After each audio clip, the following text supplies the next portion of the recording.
NC Agro. Oferecimento Sicoob Amazônia. Mais que uma escolha financeira. Bom dia, bom dia, bom dia! Que energia boa! Tá começando agora a edição de 26 de abril de 2026 do NC Agro. E veja o que nós preparamos para hoje. Do solo paraibano aos teares, o algodão colorido percorre um ciclo que une tradição, inovação e novas oportunidades. A colheita do abacaxi já começou no Tocantins. E no campo, o cenário é de produção em alta e preço valorizado. Com a fruta no ponto, a escala de produção impressiona. O que antes era artesanal, hoje processa toneladas por dia.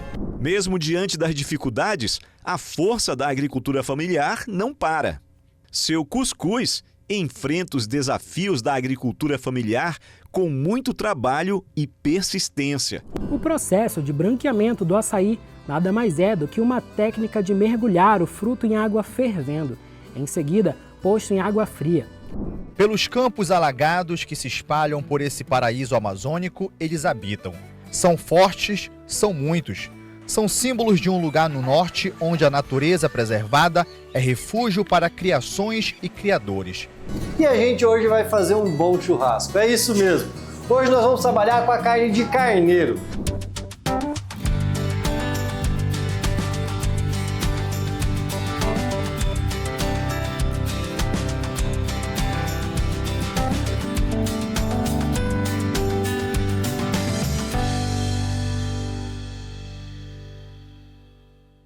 Eu já tô aqui tomando meu café e começo fazendo uma pergunta para você. Sabia que a Paraíba se destaca como principal produtor de algodão naturalmente colorido? Pois é, essa reportagem que vem lá do Nordeste hoje e mostra que o algodão colorido percorre um ciclo que une tradição, inovação e novas oportunidades. Sertanejo do Norte, vamos plantar o algodão, ouro branco que faz nosso povo feliz, que tanto enriquece o país, produto do meu sertão. Abençoa meu Padre Cisco Rei Taior. É tempo de plantar algodão no agreste paraibano. Na terra de seu José Rivaldo, no município de Remígio, são mais de 20 anos de cultivo. Uma história de resistência e confiança no potencial da fibra.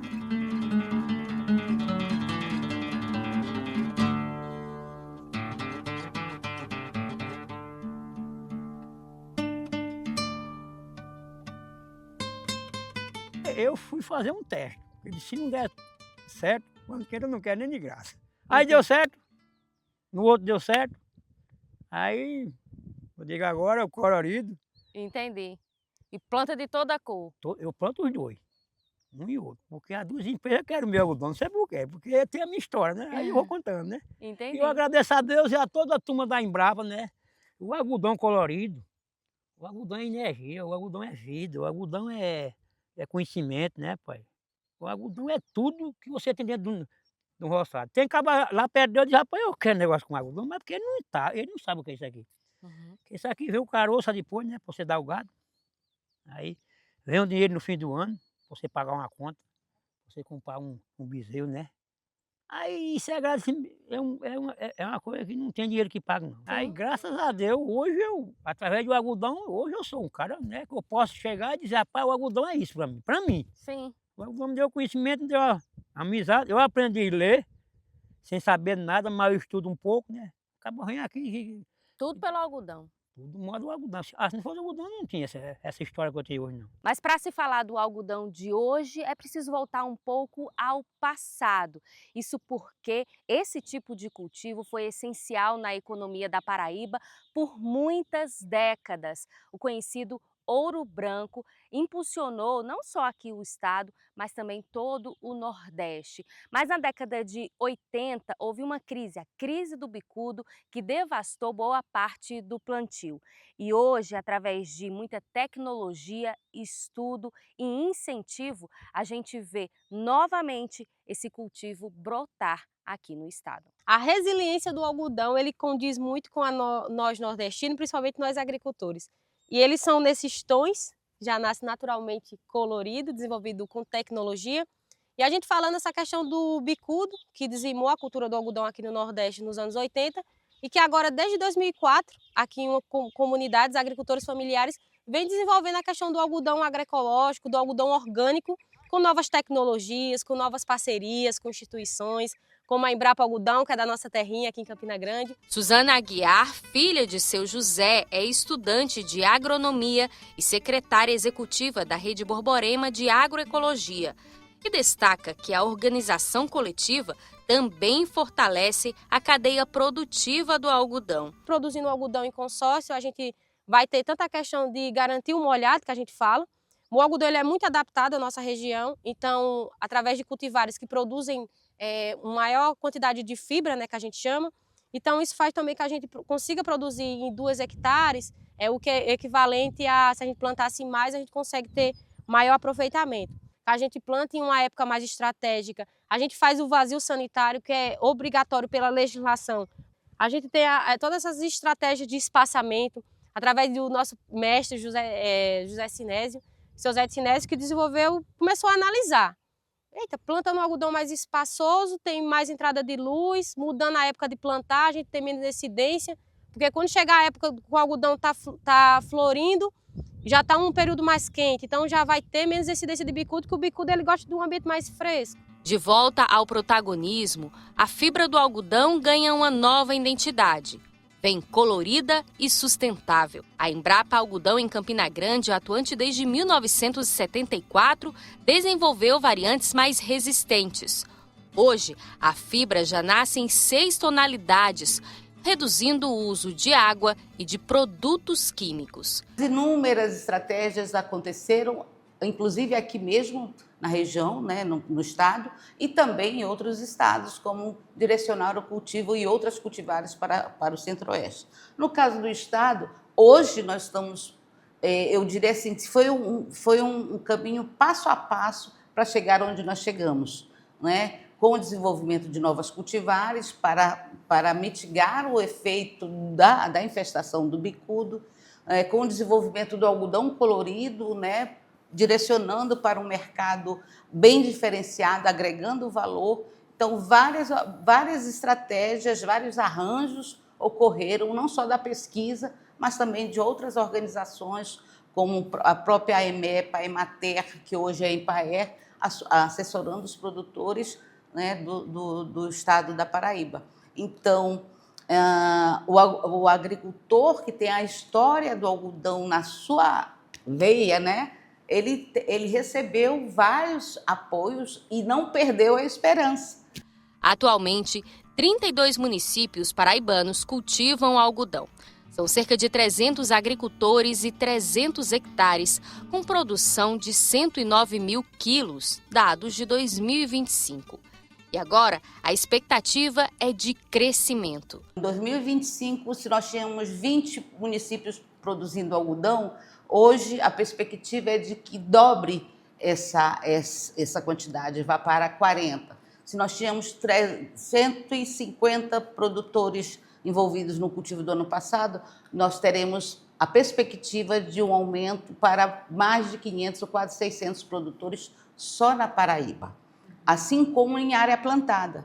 Se na área plantada do ano passado foi 300 hectares, a perspectiva é que seja 3 vezes maior essa área. Então, uma perspectiva de até de 1.500 hectares para o algodão produzido na Paraíba. O caminho do algodão não termina no campo. Em Campina Grande, na fábrica Fio e Arte, o som do tear marca o ritmo. Trabalho manual, resistente como a fibra. O saber que aqui passa de pai para filhos transforma algodão colorido em peças únicas.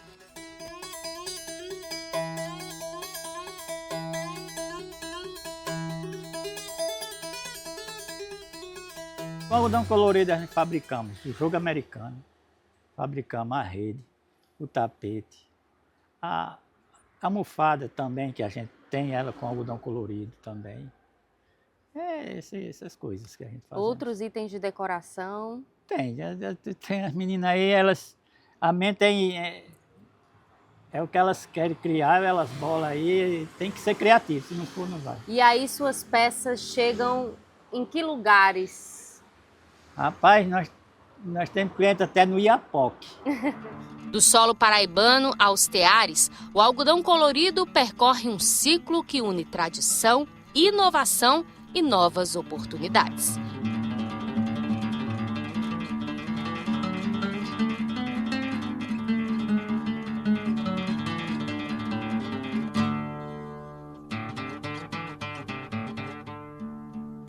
Saindo do agreste paraibano direto para a Amazônia.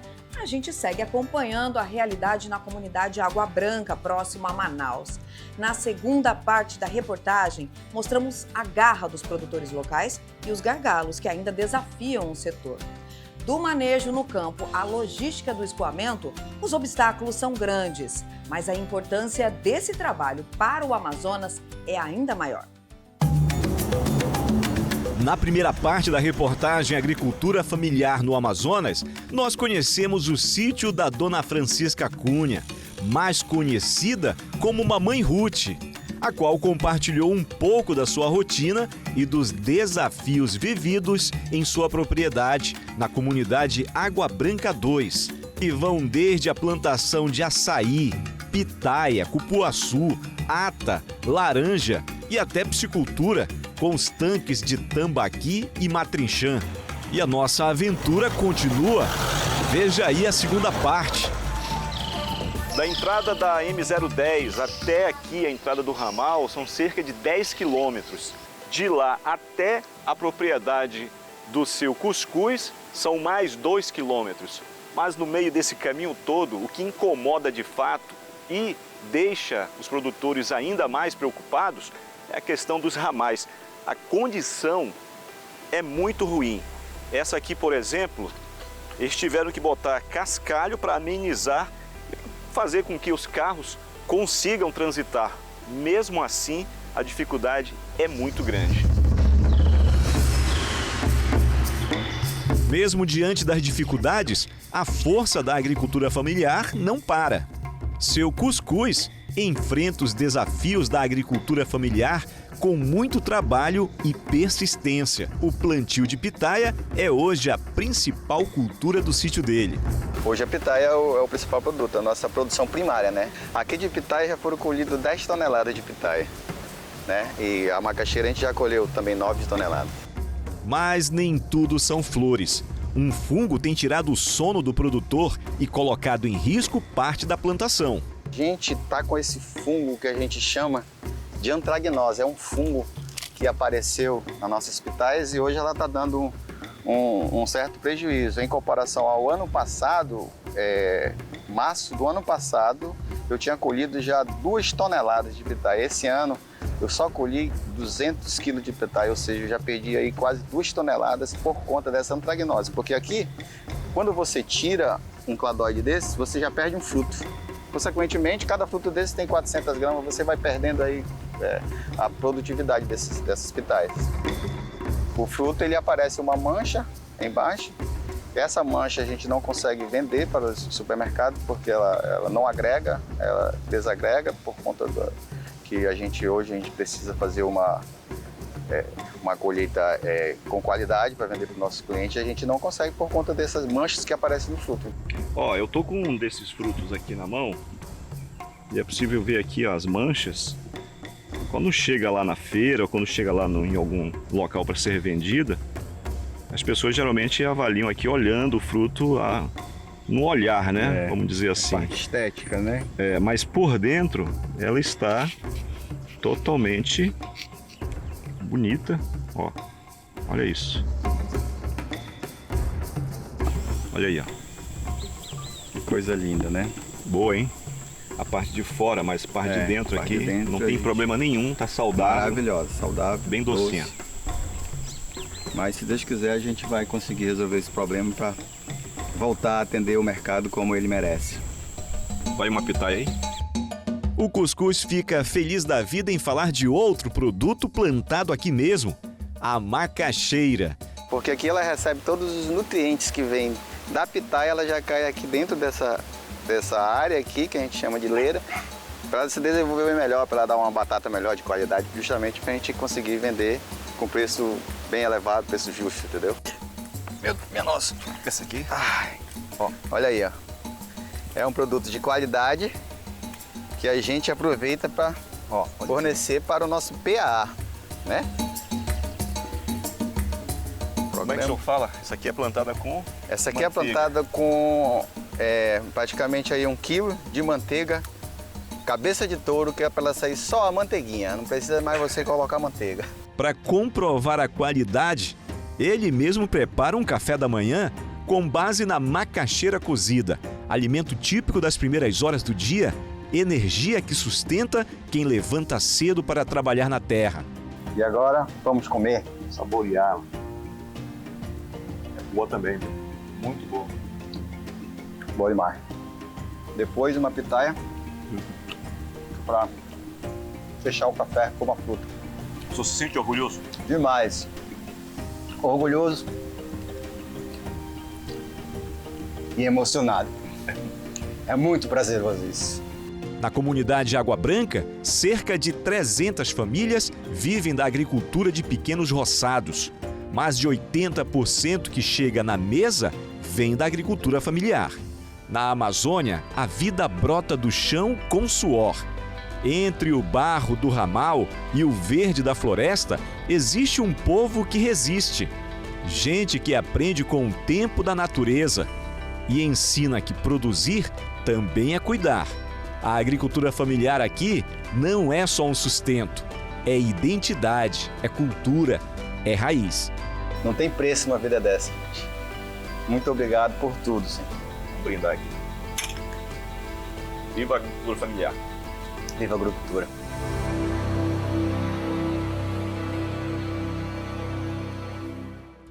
Agora eu tenho aquele recado especial para você. Na cooperativa Sicoob Amazônia, cooperar é o caminho para o progresso.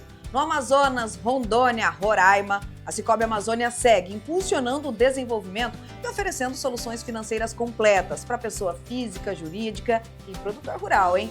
Consórcios, seguros, financiamentos e muito mais. Porque quando a comunidade cresce, todos crescem juntos.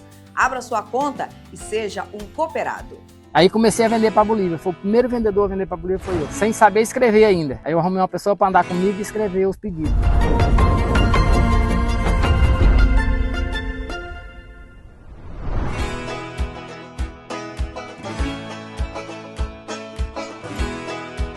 Hoje o Giro Sicoob Amazônia faz uma parada no campo, mais precisamente em Guajará-Mirim, Rondônia.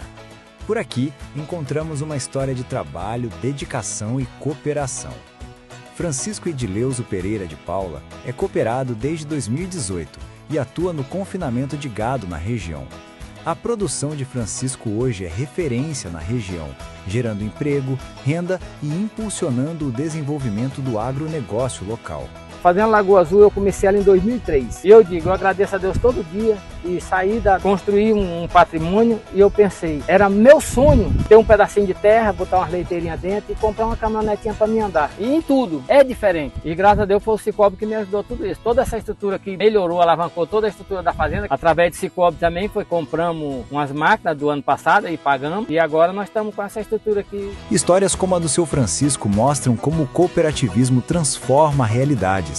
É a Sicoob Amazônia ao lado de quem faz o campo crescer. Sicoob Amazônia. Juntos, somos mais fortes.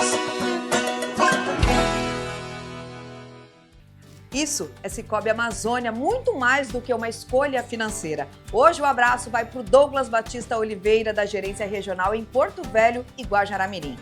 E veja logo depois do intervalo, a colheita do abacaxi irrigado já começou no Tocantins.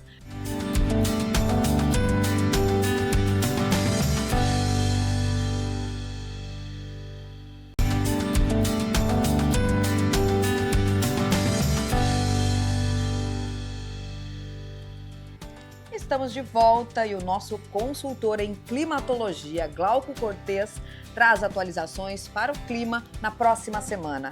Bom dia, Glauco! Bom dia, Carol! Na próxima semana, estaremos num momento de transição climática entre o encerramento do Laninha e uma neutralidade do Oceano Pacífico, com uma tendência à formação do El Niño nos próximos meses. A semana entre 27 de abril e 3 de maio será marcada pelo período de transição entre o final da estação chuvosa de verão e o início do semestre seco no Brasil, com contrastes climáticos marcantes. A região norte permanece sob influência da zona de convergência intertropical, tendo no seu setor norte, com os estados do Amazonas, Roraima, Amapá e norte do Pará, uma grande influência dessa zona de convergência, enquanto porções mais ao sul, como Rondônia, Acre, sul do Pará e Tocantins, já vão sentir a retração das chuvas e o início efetivo da estiagem. Na Paraíba, nós ainda estamos no auge da quadra chuvosa entre os meses de março e julho, principalmente no litoral e no agreste, mas o sertão e o Cariri enfrentam condições secas e quentes típicas do semiárido nordestino.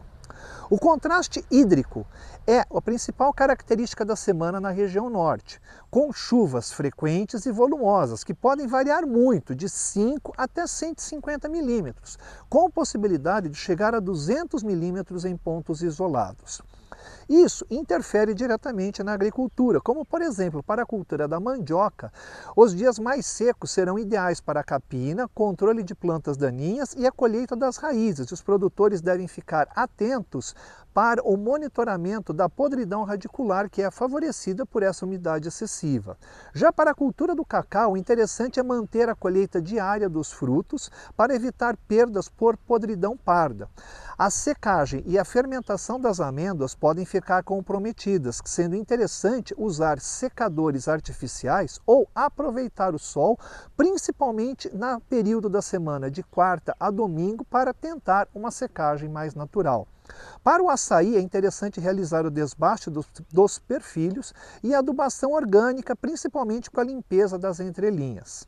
Já para culturas, por exemplo, como soja e milho, a semana é ideal para finalizar a colheita da soja, e o milho safrinha ainda está no processo de enchimento de grãos, então ele vai ter risco de estresse hídrico, sendo necessário pensar na irrigação, principalmente aqueles produtores que estão localizados mais ao sul dessa região. E para a Paraíba, os produtores de feijão calpi devem aproveitar esse período para a capina e a amontoa, principalmente de quarta e domingo, também monitorando a mosca branca, que é vetor do mosaico dourado. E falando em colheita, agora nós vamos lá para o Tocantins. A safra deste ano do abacaxi no estado já movimenta o comércio da região. O resultado positivo está relacionado ao uso de tecnologias como a irrigação, que permite mais produtividade e escala na hora da colheita.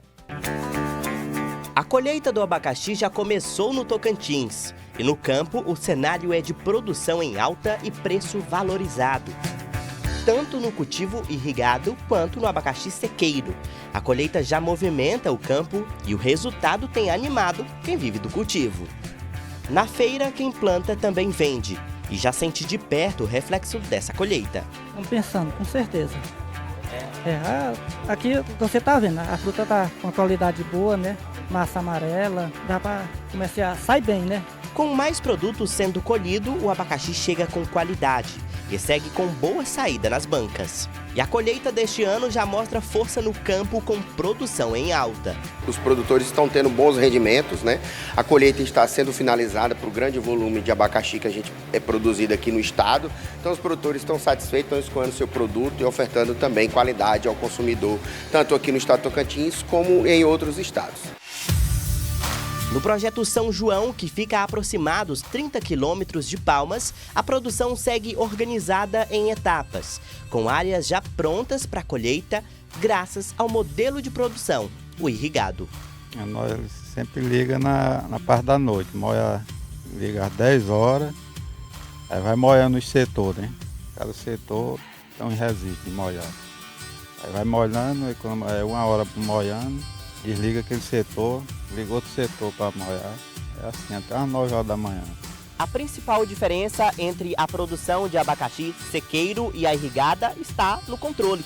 Aqui nesta lavoura, por exemplo, o produtor utiliza o sistema de irrigação, o que permite que ele tenha maior controle da colheita e da qualidade do fruto. A expectativa positiva acompanha quem está na produção, principalmente agora, com a colheita em andamento.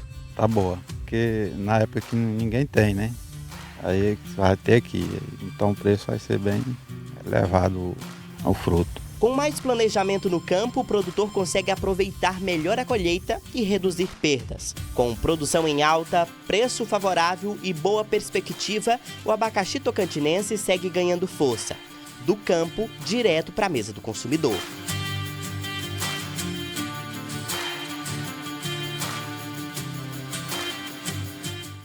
A gente vai para um rápido intervalo, dá tempo de tomar um cafezinho e na volta você vai ver que no Amapá a Embrapa usa a técnica de branqueamento do açaí e a fábrica de processamento do fruto amazônico, que é referência em Rondônia.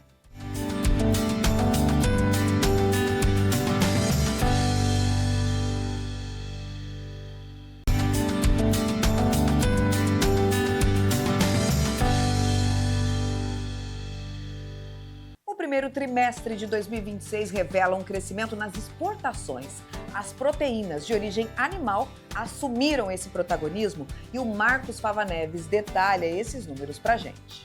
A boa notícia vem sendo as exportações, que são tão fundamentais para o Brasil no sentido de se trazer dólar, de você reduzir a inflação, de você ter saldo na balança comercial, fortalecimento da economia. E o agro tem dado um impulso incrível, né? Basicamente, metade do que o Brasil vende vem do agro.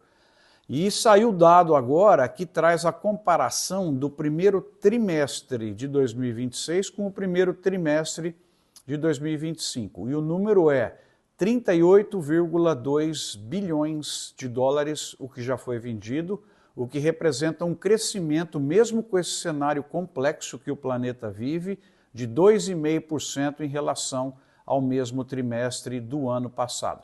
Quem vem vindo bem é a soja, com um volume muito grande e preços ao redor de 4% a 5% melhores, mas cabe também o destaque aqui para as carnes. Carne bovina, carne de frango, carne suína, todas elas o Brasil vem conquistando participação no mercado internacional.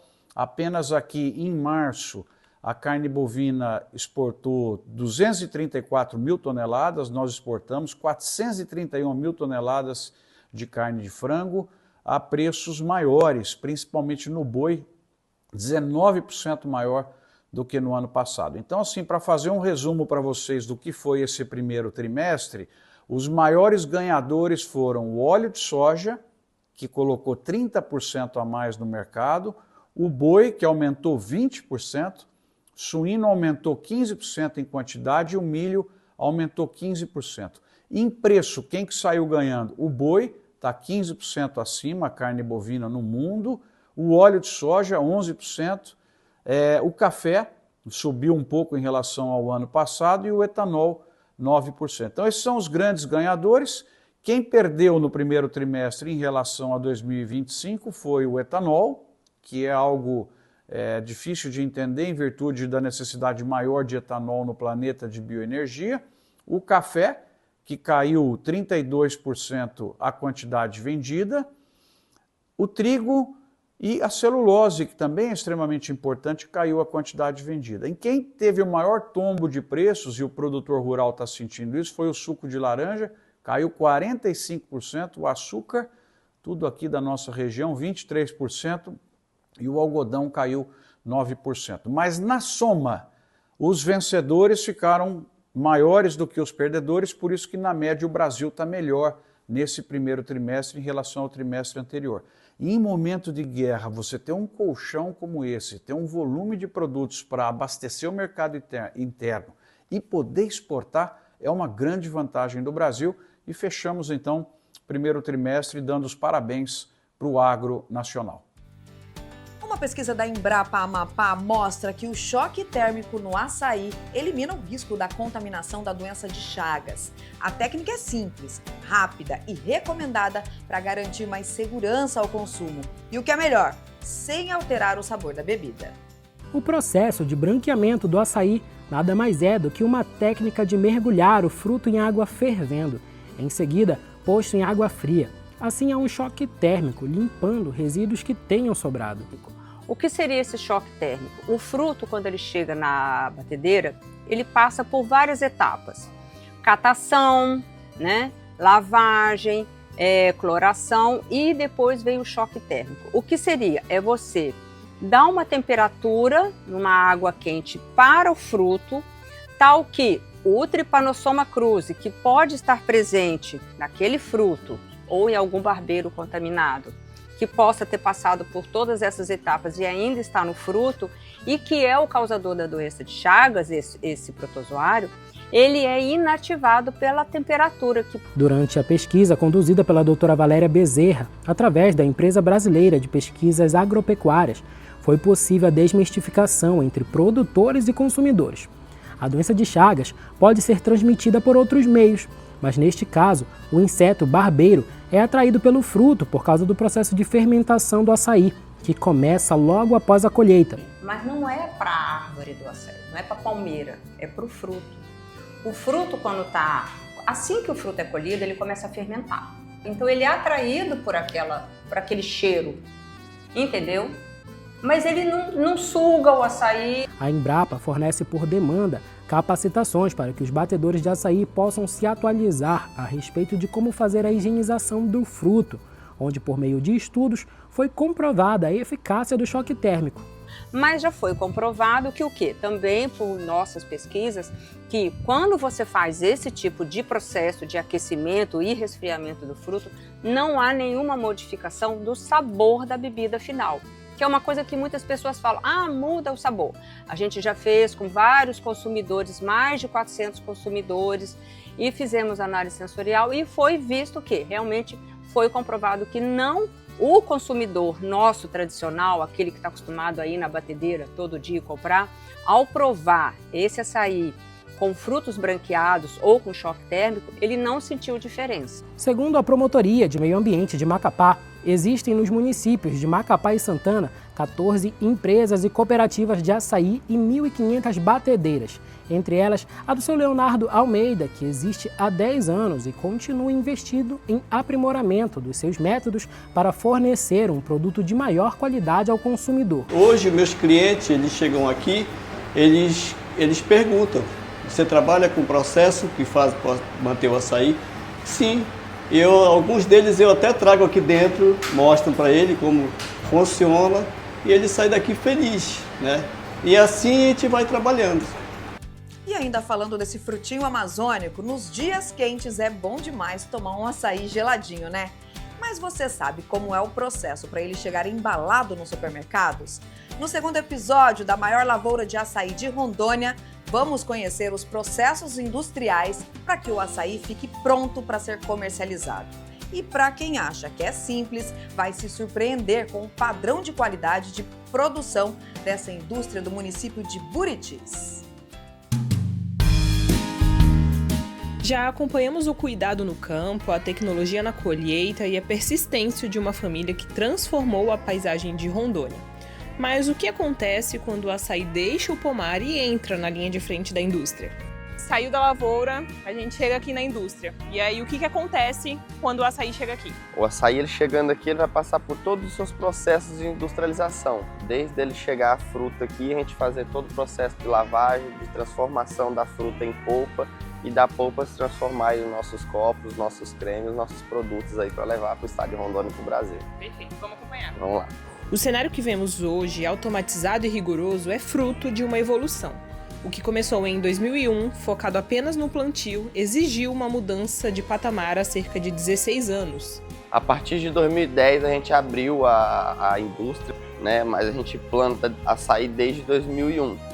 Mas em 2010 veio a necessidade da gente estar melhorando um pouco mais a nossa estrutura e fazendo uma industrialização mais profissional. Antes a gente fazia somente a venda do grão in natura, né, para Porto Velho, para as outras cidades do estado de Rondônia. Para garantir o padrão de qualidade, o açaí não segue direto da colheita para a máquina. Existe um tempo precioso de espera. E aqui começa o nosso processo, né? O açaí ele chega, primeiro ele tem um processo de maturação final, que seria o que? O açaí ele tem que ser tirado na lavoura no dia anterior e no outro dia ele vai ser despolpado. Por quê? Porque ele tem que ter um processo de maturação final do grão. Né? O que seria esse processo de maturação final do grão? Ele vai dar uma inflamadazinha nele, onde ele vai ajudar a soltar um pouco mais a polpa ali do grão. Com a fruta no ponto, a escala de produção impressiona. O que antes era artesanal, hoje processa toneladas por dia. Aqui a gente já chegou a despolpar 700 latas em um dia. Isso aí gira em torno de 7.000 quilos de produção num único dia. Né? Ele tem esse tempo de maturação final, a gente joga ele nesse implemento, onde é uma esteira rotativa, onde ela vai passar ali caindo todos os grãos pequenos, né? Ou então os galhos, todas as impurezas sólidas ali. E aí o açaí ele cai ali primeiro naquela caixa, onde ele vai tomar um banho com hipoclorito para fazer uma primeira pré-esterilização, onde ele vem depois para essa aqui e depois para aquela lá onde se faz o processo de lavagem final. Aqui é o processo de flutuação, que é muito importante. Qual que é o processo de flutuação? Todo grão do açaí que esteja impróprio para o consumo, que ele vai estar podre ou seco, ele vai flutuar. Então a gente faz esse recolhimento dos grãos impróprios ali, das impurezas também que vão flutuar na água, para fazer essa primeira seleção ali do fruto ali. Mas em uma indústria séria, segurança alimentar é inegociável. Cada grão passa por uma etapa decisiva de higienização térmica. Depois dali a gente vai fazer o processo mais importante que se tem no açaí, que é o quê? Que é o processo de cozimento do fruto e esterilização do fruto. Então aquela água ela chega a mais de 100 graus de temperatura, ela vai ser jogada nos tanques aqui, ela fica com uma temperatura média de 70 a 80 graus, que vai ser o processo de cozimento do grão. Para quê? Para fazer a esterilização do fruto. É nesse processo que se faz a eliminação das bactérias do barbeiro, né, tão famoso que tem no açaí aí. Após a esterilização, o açaí entra em um ambiente onde o rigor é absoluto. É a transição do fruto bruto para o produto final. E depois daqui o açaí ele não tem mais nenhum tipo de contato com mãos humanas, né? Depois daqui ele é totalmente industrializado e mecanizado, então ele já não recebe mais contato com mãos humanas a partir desse processo aqui. Então ele vai sair da despolpadeira, depois ele vai para um pasteurizador, onde ele vai ser refrigerado para ele cair a temperatura dele. Depois dele passar, ele vem para os tanques de homogeneização. Então a gente faz essa análise de sólido para ele bater o padrão. Bater o padrão, a gente manda ela para ser envasada aqui, ser industrializada aqui. O tempo é o maior inimigo da qualidade, por isso a refrigeração precisa ser imediata. O açaí ele tem um processo de oxidação rápido, então ele tem que ser congelado de uma maneira mais rápida possível. Para isso a gente tem os nossos ultracongeladores, esse aqui é um deles. Aqui a gente tem alguns estoques de polpa que vai ser mandado no atacado para o resto do Brasil. Aqui a gente faz vendas de polpas aqui para São Paulo, Minas Gerais, né? Já mandamos para o Rio Grande do Sul, algumas partes do Nordeste. Então o açaí dentro da nossa região aqui, ele é vendido assim, ele é ensacado. Aqui são polpas de 5 quilos, são 20 quilos em cada saco desse. A gente chega aqui na nossa sala de produção, onde aqui o açaí ele é descascado, tirado das embalagens, é pesado, e aí é onde ele vai para nossas máquinas de centrífuga ali, aquele liquidificador potentezinho ali, faz as caldas, ou a gente produz o nosso copo, ou a gente vai produzir o creme. Transformar o campo em indústria não é apenas uma estratégia de negócio. É a história de uma família que, com dedicação, transformou o potencial de Rondônia em referência nacional. De Buritis para todo o Brasil, essa família prova que quando o trabalho é levado a sério, o resultado é colhido na palma da mão e saboreado em todo o país.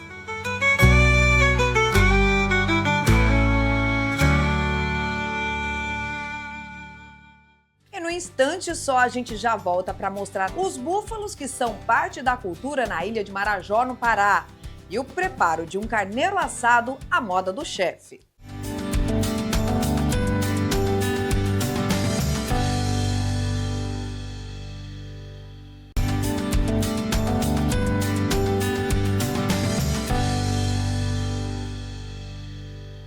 No Pará, o búfalo vai muito além da produção rural e se torna parte da identidade cultural de um povo. Com o maior rebanho do Brasil, o estado concentra milhares de propriedades dedicadas à criação desses animais, especialmente no arquipélago do Marajó, onde a convivência com os moradores é parte do dia a dia. Os búfalos estão por todo lado, na culinária, na segurança da cidade, nas tradições e até nas ruas, como o famoso alemão, que virou atração entre os moradores e turistas. Pelos campos alagados que se espalham por esse paraíso amazônico, eles habitam.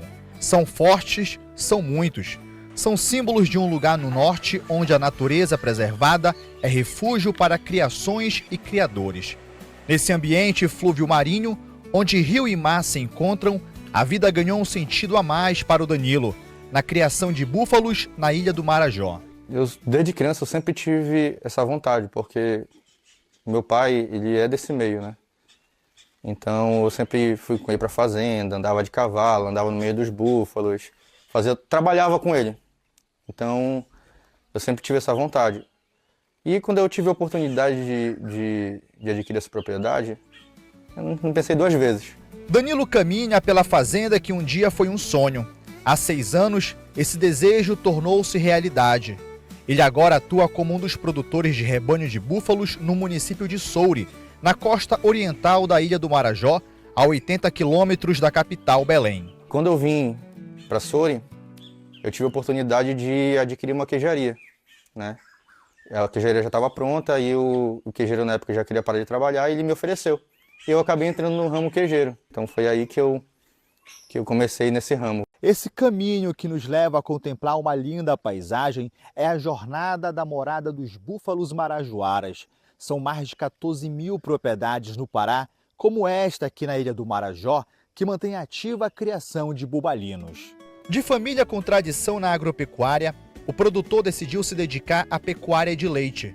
Diferente de outras propriedades, como as que atuam no serviço de corte, aqui ele prioriza cuidar da espécie feminina do animal, focando na produção de laticínios, que gera alimentos e fonte de renda para a população local. Na fazenda são produzidos, em média, 250 litros de leite por mês, o que gera 6 mil quilos de queijo. A gente trabalha com inseminação artificial, tentando melhorar a genética. Normalmente nós precisamos ficar com as fêmeas, a maior parte, né, das fêmeas. Eu fico com alguns machos, que é de melhor qualidade de genética, que é para mim fazer os garrotes, que vão ser os sucessores dos mais antigos, né? A rotina é programada para manter o bem-estar de cerca de 300 búfalas na Fazenda Portal. Não basta alimentar, tem que ter vitaminas, auxílio veterinário, alojamento e um ambiente tranquilo para evitar o estresse do rebanho. Devido à temperatura elevada no norte do país, a relação com o alagado é essencial para os animais. Todos esses fatores impactam no manejo bubalino. Tem cerca, tem o manejo do gado, tem alimentação, tem tudo. Tem a lavoura, né? Para fazer tudo com que as nossas vaquinhas produzam mais, né? Segundo dados do IBGE, o arquipélago do Marajó possui o maior rebanho bubalino do Brasil. Mais de 500 mil cabeças. E elas não estão apenas na zona rural. A presença é normal no dia a dia das cidades marajoaras e conquistam admiradores, como a Melissa, que mora em Belém, mas já estabeleceu uma vida no campo. Hoje que eu ia imaginar que eu ia estar abraçada com um bezerro. Todo santo dia eu venho aqui, venho com a Poliana, o nome da bezerra. Eu canto para Poliana, tento ficar mais próxima dela, para no futuro eu chamar ela e ela vir. A búfala te ensina a ir devagar. Você vai vendo ela caminhando, ela vai caminhando devagar. Ela te ensina que você tem que desacelerar. Das pequenas às grandes criações, esse é um movimento rural que realiza transformações sociais e que vem chamando a atenção do mundo. E eles moram onde o vento bate mais forte e a vida é mais leve para as famílias que encontraram na bubalinocultura benefícios nutricionais, econômicos e sustentáveis. A nossa viagem pela Ilha do Marajó continua no próximo programa. Vamos mostrar a produção do leite de búfala e a fabricação do queijo e outros derivados como incentivo ao empreendedorismo e desenvolvimento econômico no Pará. Fique ligado no NC Agro da semana que vem. No quadro da Origem ao Sabor de hoje, o chefe Pedro Bagatoli prepara um pernil de carneiro ao molho da castanha. E a origem desse carneiro a gente já mostrou aqui para você no programa, né? Uma receita com muito sabor. Vamos acompanhar.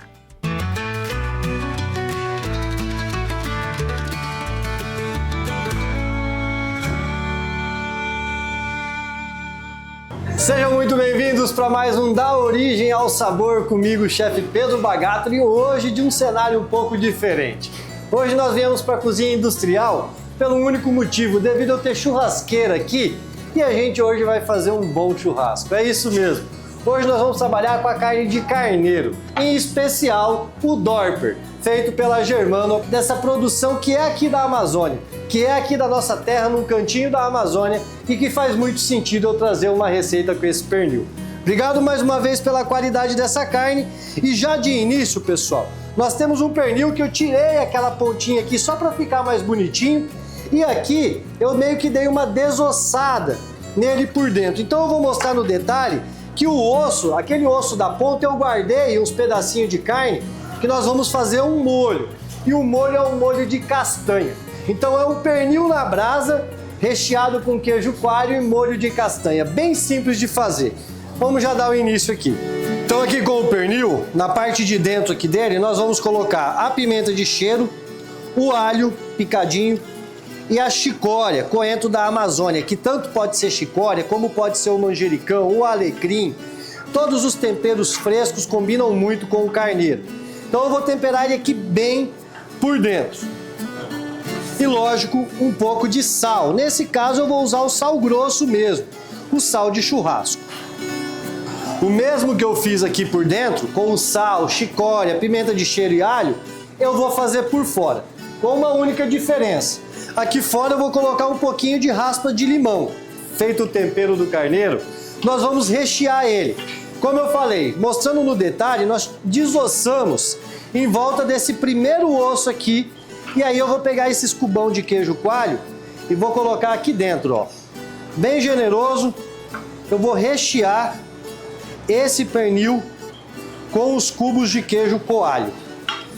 Feito esse processo de colocar o queijo coalho, que você pode rechear ou fazer ele só temperado mesmo, nós vamos amarrar essa ponta aqui novamente onde eu dei uma desossada para prender bem o queijo coalho. Então eu peguei um barbante bem forte, vou pegar aqui, ó, com o osso e tudo, com a ponta desse osso e tudo, e nós vamos amarrar ele bem forte aqui para depois colocar no espeto. Então deixa bem firme, fiz um primeiro nó, depois eu dou uma amarrada nessa ponta aqui também, ó. Pernil bem temperado, amarrado e já no espeto igual eu tenho aqui. Agora, mesmo que numa churrasqueira industrial, pode ser aí na sua casa, nós vamos deixar ela meio que fora da brasa. Não bem em cima, mais alto para tipo ir assando igual um forno, devido o pernil ser meio grosso. Então vai ficar aqui em torno de 45 minutos cada lado alto, só pegando aquele defumado e o calor, depois que nós vamos dourar.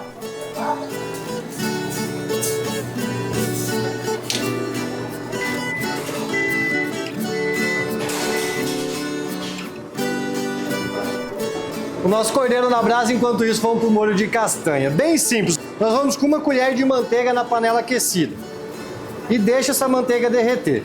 Com a manteiga derretida e a panela bem aquecida, eu vou adicionar esses pedaços de osso e uns pedacinhos de apara de carne que eu tirei do pernil para tostar bem na panela. Então vamos lá.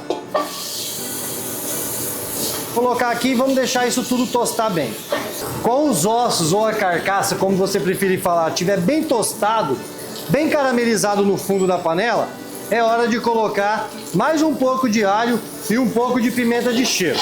Logo depois dos temperos, a gente já vai adicionar um pouco de farinha de trigo.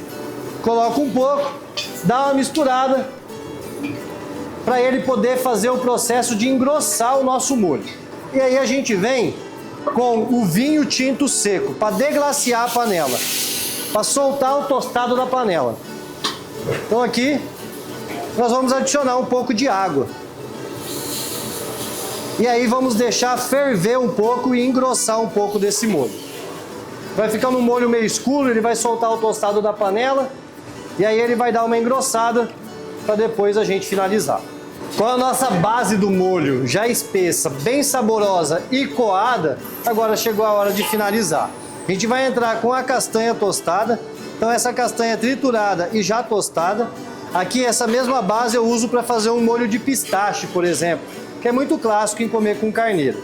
E aí, com o fogo desligado, nós vamos adicionar um pouco de creme de leite. Já ajustei o sal, coloquei uma pitada de sal porque no caldo não tinha sal e está pronto o nosso molho de castanha. 1h40, 1h50, ele basicamente já está assado.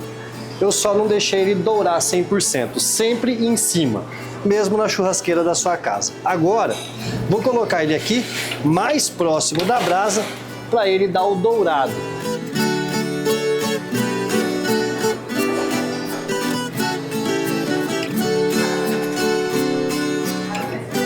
Qualidade da carne impecável da Dorp Germano, eu teria que ser muito ruim para não ficar nesse capricho. Agradeço mais uma vez todo o carinho por ter mandado a carne aqui para a gente também conseguir fazer uma receita. Grande abraço, Carol, grande abraço a todos vocês que nos assistem. Vamos ver como é que ficou essa textura da carne? E o queijinho? Aqui, ó.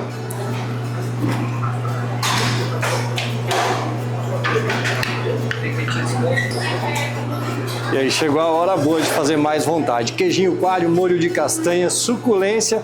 Vocês viram o tanto de suculência que tinha dentro da carne. Também não deixar assar muito para não ressecar e ter paciência. Faz aí e me fala. Sendo de qualidade não tem erro.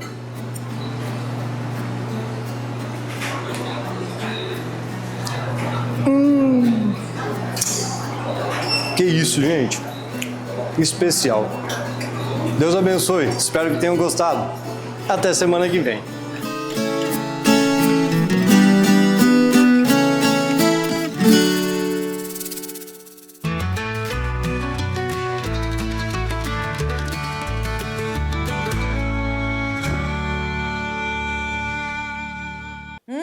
Churrasco de carneiro no almoço vai bem, hein? Nas nossas redes sociais, você encontra uma receita exclusiva de um molho para acompanhar esse corte. Aproveita e segue a gente lá, tá? Para você rever e compartilhar tudo o que viu aqui no NC Agro, é só acessar nosso YouTube.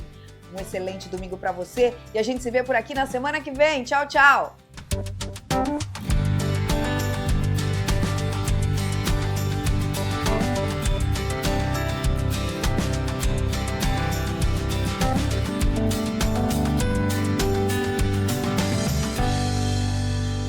NC Agro. Oferecimento Sicoob Amazônia. Mais que uma escolha financeira.